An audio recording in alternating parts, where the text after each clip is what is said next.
নমস্কার, Subrata English trainer চ্যানেলের পক্ষ থেকে সবাইকে শুভেচ্ছা ও অভিনন্দন। আজকে আমরা আলোচনা করব ওয়ার্ড বা শব্দ নিয়ে। আজকে আমরা এই ভিডিও থেকে জেনে নেব হোয়াট ইজ ওয়ার্ড, শব্দ কি বা শব্দ কাকে বলে, এবং ফিচার্স অফ ওয়ার্ড অর্থাৎ শব্দের বৈশিষ্ট্য। লেট আস গো, এসো শুরু করা যাক। ওয়ার্ড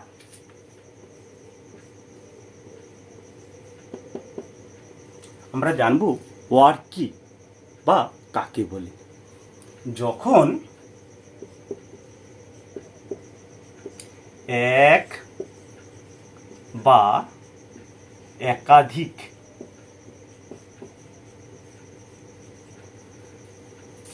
লেটার বা অক্ষর কাছাকাছি বসে একটি অর্থ প্রকাশ করে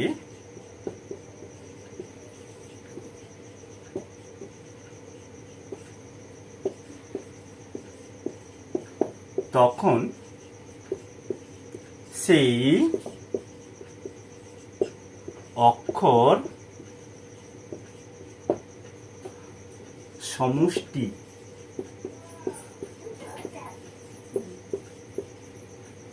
কে ওয়ার্ড বলে। দেখো আরেকবার জেনে নিচ্ছি ওয়ার্ড বা শব্দ কি। যখন এক বা একাধিক লেটার বা অক্ষর কাছাকাছি বসে একটি অর্থ প্রকাশ করে তখন সেই অক্ষর সমষ্টিকে ওয়ার্ড বলে। যেমন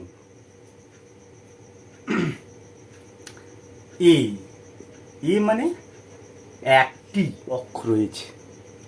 আবার ধরো পেন, PEN। দেখো এখানে PE এবং N তিনটি লেটার কাছাকাছি বসেছে এবং একটি অর্থ প্রকাশ করেছে। পেন এই কথাটির অর্থ হলো কলম। ধরো আবার ম্যান, MAN। দেখো MAN এখানেও তিনটি লেটার কাছাকাছি বসেছে এবং একটি অর্থ প্রকাশ করেছে। ম্যান মানে মানুষ।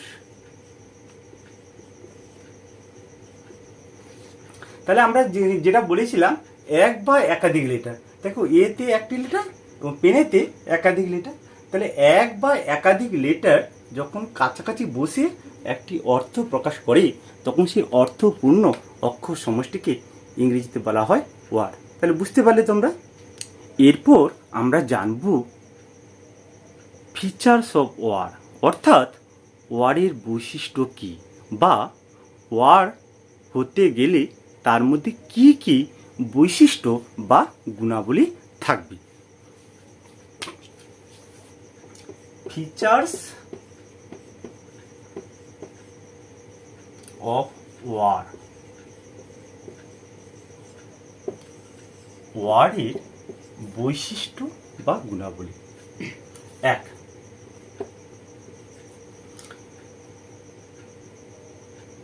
এক বা একাধিক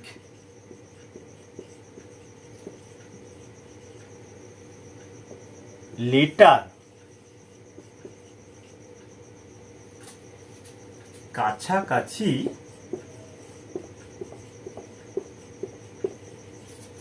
বসে একটি অর্থ সম্পূর্ণ করবে।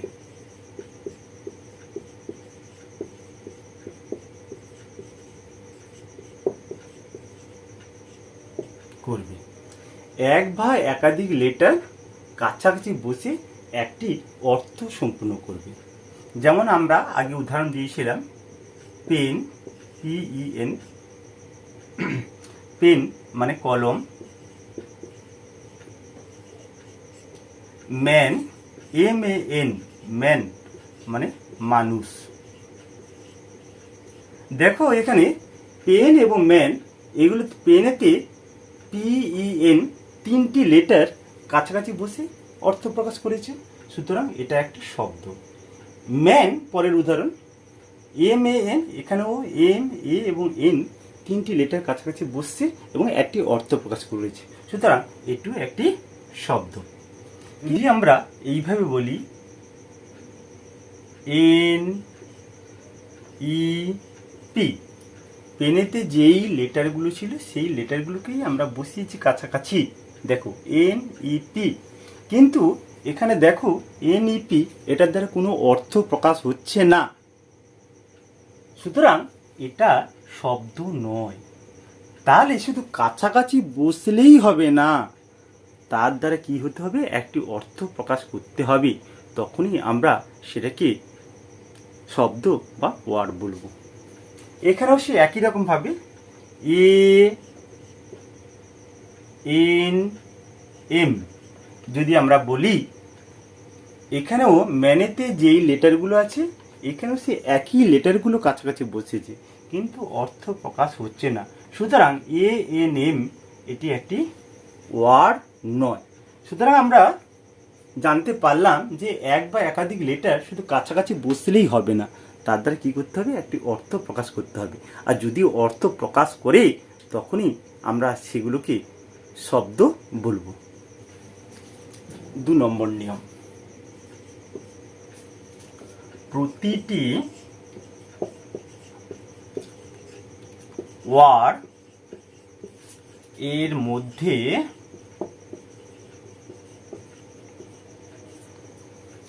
কমপক্ষে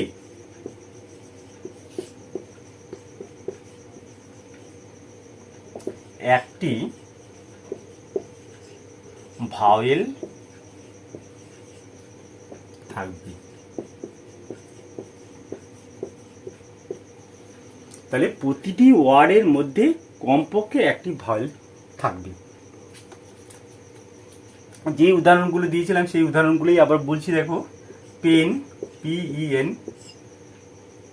এবং ম্যান MAN। দেখো পেনেতে ই ভাওয়েল, ম্যানেতে এ ভাওয়েল।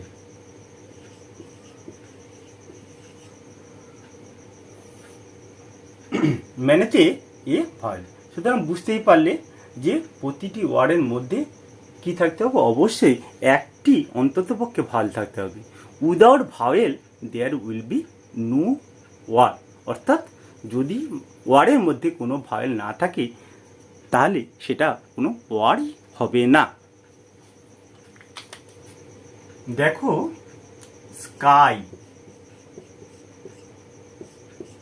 এবং ফ্লাই দুটো ওয়ার্ড আমি বোর্ডে লিখেছি। হ্যাঁ, স্কাই কথার অর্থ আকাশ,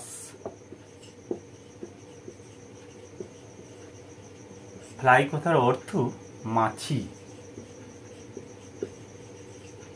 দেখো স্কাইয়ের মধ্যে কোনো ভাওয়েল নেই, কারণ আমরা জানি AEIOU এই 5টি লেটারকেই আমরা ভাওয়েল বলি, তাহলে এই 5টি লেটারের মধ্যে ওয়াই পড়ছে না।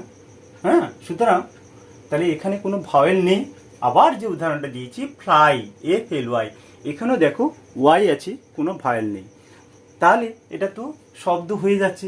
কিন্তু আমরা 2 নম্বর নিয়মে আলোচনা করেছিলাম যে ভাওয়েল ছাড়া কোনো শব্দ গঠিত হতে পারে না। তাহলে এটা কি করে সম্ভব হচ্ছে, দেখো বলে দিচ্ছি কিভাবে হচ্ছে। এখানে ওয়াই, স্কাইতে ওয়াই এবং ফ্লাইতে ওয়াই, এই ওয়াই লেটার দুটো শব্দের শেষে বসেছে। আমরা আগের ভিডিওতে জেনেছিলাম সেমি ভাওয়েল কি। ওয়াই এবং ডাব্লু যদি বাক্য বলছি ওয়ার্ডের মাঝখানে বা শেষে বসে তখন তাহলে ওইগুলো ভাওয়েল হিসেবে ব্যবহৃত হয়। এখানেও স্কাই এবং ফ্লাই, এখানতে ওয়াইটা শব্দের শেষে বসেছে ভাওয়েল রূপে, তাই এখানে ভাওয়েল না থাকা সত্ত্বেও এগুলো ওয়ার্ড হচ্ছে, কারণ ওয়াই এখানে সেমি ভাওয়েল রূপে কাজ করেছে। বুঝতে পারলে জিনিসটা? আশা করি ভিডিওটা তোমাদের সবার ভালো লেগেছে। আর যদি ভালো লেগে থাকে আমার চ্যানেলটি লাইক ও সাবস্ক্রাইব করে পাশে থাকবেন, যাতে পরবর্তীতে আমি এরকম আরও নতুন নতুন ভিডিও আপলোড করলে তার নোটিফিকেশানটা তোমরা সহজে পেতে পারো। নমস্কার।